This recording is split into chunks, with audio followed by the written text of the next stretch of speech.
Hey there, it's Susan Pierce Thompson, and welcome to the weekly vlog. I have something that I can't wait to talk to you about. Something happened to me recently.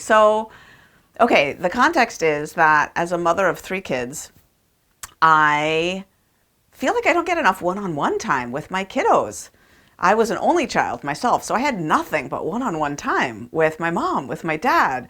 So a few years ago, I instituted a one-on-one trip ritual where every year I take each of my kids on a one-on-one trip, and they get to pick the location. I mean, within reason, actually quite limited. One flight. At first it was one night. Now it's built up to 3 or 4 nights. But anyway.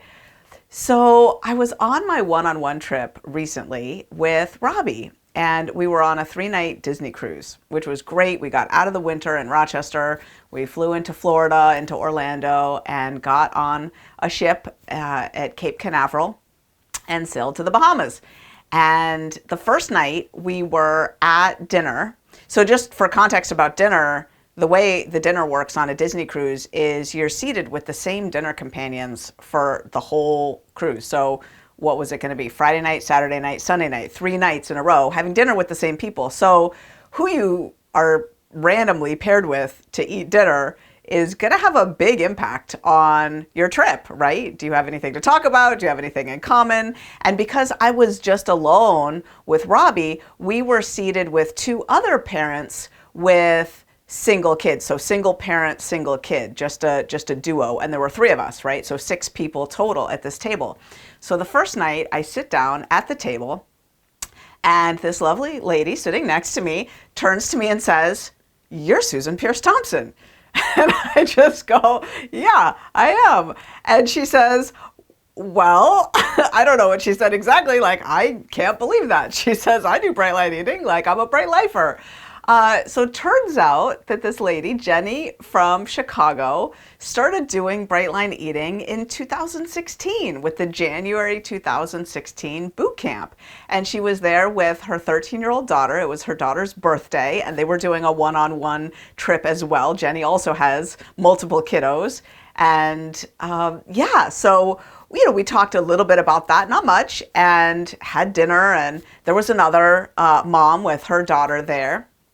And we sort of moved on. The next night, I got there, and Jenny and I were sitting like really far apart. Like, we had kids between us, and it was kind of this big oval table, and she was way over there. And, we never really got to talk about anything. And then, by the third night, I was feeling kind of frustrated. I was really curious about Jenny. I wanted to hear more about her bright line eating story. Turns out, I found out later that she was really playing it cool. She was like, I'm not gonna, this woman is on a trip with her kid. I'm not gonna, fangirl all over her and talk to her. I'm just gonna, let her have her vacation. Meanwhile, I'm on the other side of the table thinking, I want to talk to you more. Like, tell me more about your bright line eating experience, and I want to hear from you, and I want to get to know you. And our kids were, in between us, and we never really got to talk. So on the last night, the Super Bowl was happening, and I totally invited myself along my kid didn't want to watch the Super Bowl. Robbie's not interested in sports at all. Robbie's a D&D kid, Dungeons and Dragons. But Jenny and her daughter were planning to go watch the Super Bowl. I brought it up. I was like, "You gonna go watch the Super Bowl?" They were like, "Yeah, we think we are." And I was like, "Oh, well, maybe I could tag along with you." And they said, "Sure, yeah." So we met in a big room where they were broadcasting the Super Bowl onto this huge screen. And Jenny and I finally got to sit down next to each other and talk. And the story she told, I feel, is so illustrative. There's a couple things that I really want to highlight here. So she started Bright Line Eating in 2016, and like a lot of people have, she had just a miraculous initial experience where it was just so easy, and she just got free right away. And it just worked, and the weight started melting off, and she got well into her boot camp. The boot camp is like a 8 to 10 week experience. She got really well into it, was feeling amazing. And she was going out to dinner with some girlfriends and she wanted to have a glass of red wine, one glass of red wine. And she really debated about it. She posted in her Facebook group and a lot of people said, no, don't do it. But, some people were like, well, and she was like, well, I'm going to commit it. It's going to be weighed and measured. It's one glass. It's going to be one time. And so she bookended it. She used the bookend tool that we teach in Bright Line Eating, which is get support before and after. After it happens, commit that it went well, that you did it. She did that. So she really felt like she was giving herself as much support for success as possible with this planned exception. She had her glass of red wine, kept it to one, came in and bookended afterwards. It felt like a big win, right? Like really by the book, did this thing. And then she was fine. She didn't, have another one or another one the next day or anything like that. But about a week later, some other little exception happened. She doesn't really remember what it was, but, just some deviation. And she was thinking, well, a part of her brain was now thinking, the glass of red wine went really well, so I don't have to be so strict about this. I can, whatever, this little thing, it's all right. And then downstream, another exception happened. And then, the what the hell effect kicked in eventually, and it went south. Jenny's a strong 10 and then some on the susceptibility scales, right? So a lot of food addiction in play. And from then on, she never really got that solid feeling of peace and success and, never made it down to her bright body, never got all her excess weight off. She did Reboot Resume. She, did the boot camp several more times, couple more times, did Bright Line Freedom, which was an inner work course, and did all that and had a strong Bright Line Eating identity, had a lot of success. But as she was talking to me, it was clear that she had identified that initial glass of red wine, she says, the glass of red wine is still her nemesis, still something that, I don't know if she would use the word nemesis, but still something that comes up for her, still something she struggles with. And so that was interesting. I really think that story is so common, frankly. And I see it all the time. There's something about the initial streak.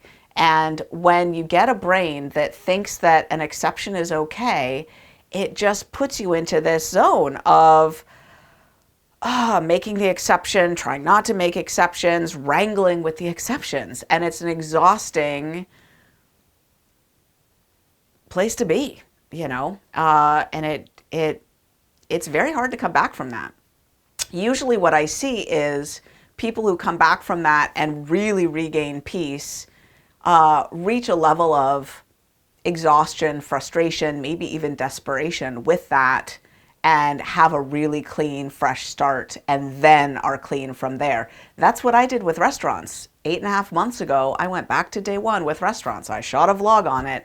I reached a level of, for me, it was desperation. It was absolute defeat with restaurants. I just reached a point where, and it wasn't egregiously horrible, whatever. I wasn't eating sugar or flour. It was a quantities issue, and it was a messing around with the food issue, and I just felt powerless. Like I've tried to clean up my act in restaurants so many times.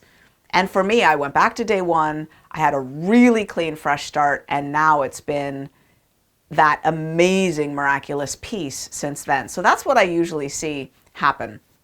All right, so the other thing that Jenny told me about was she got diagnosed with ADHD. I don't know if it's ADD or ADHD. Often those terms are used synonymously. Whatever, I'll say ADD. She got diagnosed with ADD as an adult and got an Adderall prescription. So Adderall is essentially speed, and speed is an appetite suppressant. And what she experienced, this was like, I don't know, a year or two ago, a couple years ago, what she experienced was it took the edge off her food addiction, that appetite suppressant effect. She also noticed it was strongest at first, and then her appetite started to creep back. But it was kind of interesting. I asked her to think about what that did to her susceptibility score. You know, of course, once a 10, always a 10. But she had to admit that, yeah, the Adderall sort of allows her to live in the world more as a 6 or a 7 or an 8 on the susceptibility scale, right?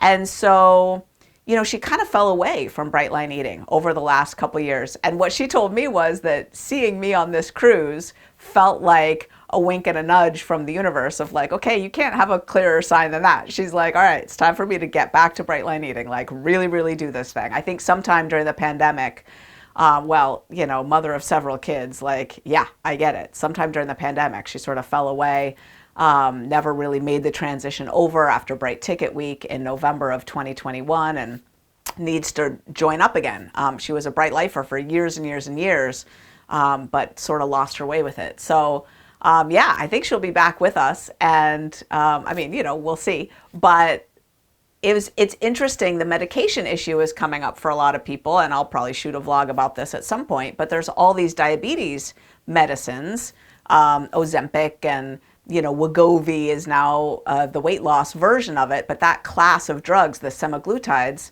they do take the edge off of the food addiction experience. Challenge is those drugs are super expensive, and then people regain their weight when they stop taking them. But you know, there are medications drugs that can help with the appetite issue, right? And so it was interesting to hear her experience with that. But here's the thing. My husband tells me about this too. My husband's a 3. David's a 3 on the susceptibility scale. And what happens when the edge is taken off is it's hard to muster the desperation to really tackle the issue. And so you can be left floundering in no man's land of like always thinking to yourself, I should be doing more about this. I should be addressing this slight weight issue, or maybe a bigger issue, but without the extreme struggles of food addiction to force the issue of addressing it, you could be left kind of, you know, in a zone of not really happy with it, but not enough activation energy to get off your duff and do something about it, right? And so I think that's kind of the zone that Jenny's been in for the last little bit since she started this medication is, you know, thinking, oh, I should do something about this, but it's just not as big of a problem. And then life is busy and you march on. So yeah, so interesting. Jenny, if you're watching, so great to meet you. So great to meet you. I love meeting Bright Lifers on the road. It's fabulous. And yeah, just a lot of lessons from Jenny's story, I think, that are quite common. And it was so good to meet her. All right, that's the weekly vlog. I'll see you next week.